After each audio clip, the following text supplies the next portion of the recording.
Welcome to This Explainer. Today, we're literally putting the human brain under the microscope.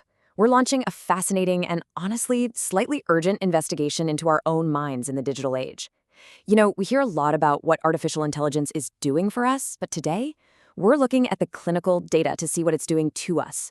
Specifically, we're going to examine the very real reasons why solely relying on AI for creative work, thinking, and reasoning might be quietly altering the very architecture of human innovation. So I want you to honestly reflect for a second. When was the absolute last time you formed a complex thought entirely on your own?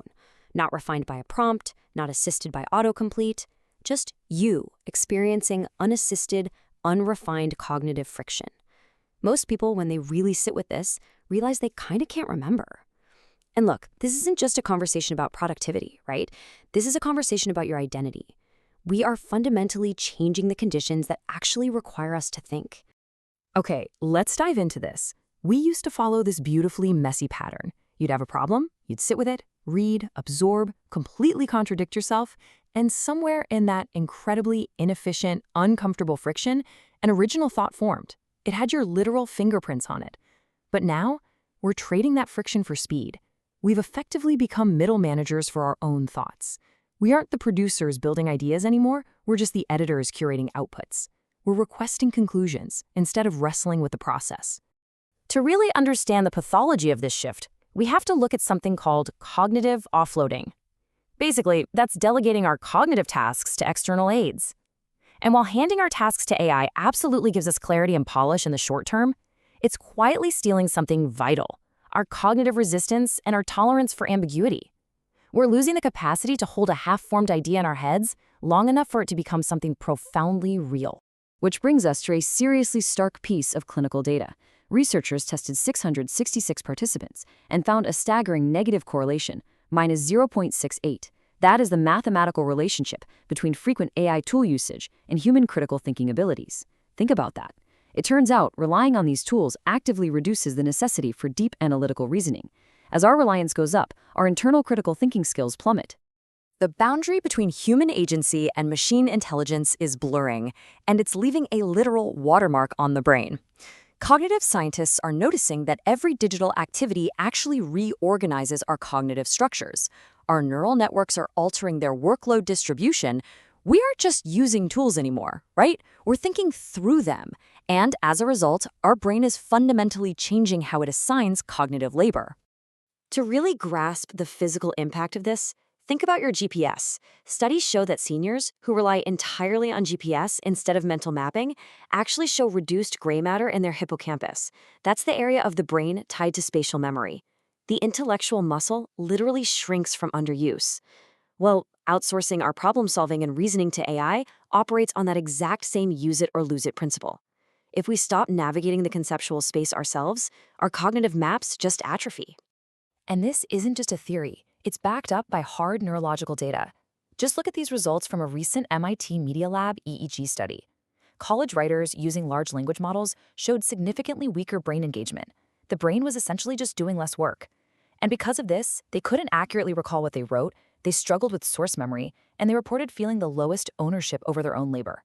They were physically and mentally less present in their own work. Section 1. The Clinical Trial. Testing human creativity.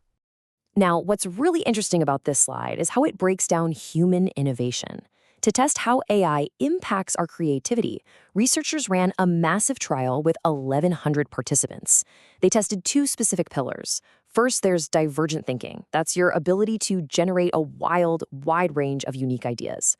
Then there's convergent thinking, your ability to funnel that noise down to a single viable solution. True human innovation requires both of these to be firing on all cylinders. So here are the surprising outcomes of that trial. Yes, AI gives you a short-term boost while you're actively using it. But, and this is a massive but, when participants were tested without AI later on, the unassisted group performed significantly better.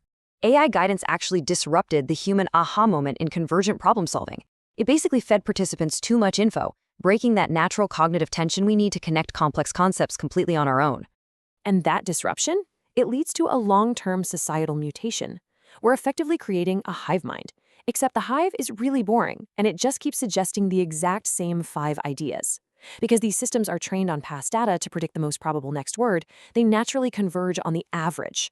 We're outsourcing our divergent thinking to a system mathematically designed to be predictable. We are currently witnessing the absolute homogenization of human thought.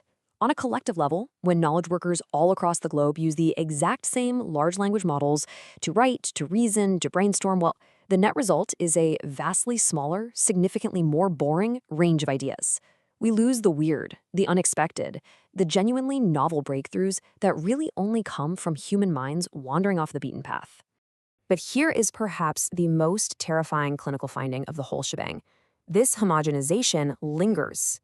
Even after participants closed their laptops and stopped using AI, the reduction in cognitive diversity persisted. They continued generating highly similar, narrow ideas entirely on their own. The AI's framework had temporarily rewired their approach to problem solving, even when the screen was completely dark. I absolutely love how one researcher framed this. They said using AI to do all of our heavy cognitive lifting is like inventing a cure for exercise and then standing around wondering why we're constantly out of breath. We've optimized away the exact friction that keeps our intellectual cardiovascular system healthy. Section 2. The prognosis, preserving the human mind. And this brilliantly illustrates how we can cure this out-of-breath mind. We really have to shift our approach. Researchers categorize our AI tool usage into 3 types. If we use AI to do all the work, it acts like a steroid. Sure, short-term gain, but long-term cognitive harm. If it just helps us execute tasks faster, it's a sneaker. But the ideal state, that's treating AI as a coach. We need to use systems that push back and force us to do the intellectual labor required for growth. AI should challenge us, not just obey us.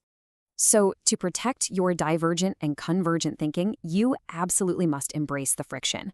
That uncomfortable feeling of not knowing the answer, the struggle of staring at a blank page, that is not a flaw in your workflow. That is productive tension.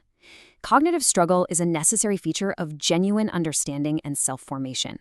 You literally have to stay inside the problem long enough to make the solution your own.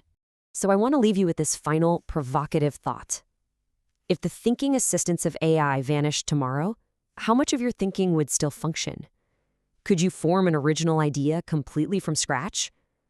You know, the people who will remain dangerous, original, and innovative in the future aren't the ones who ignore AI.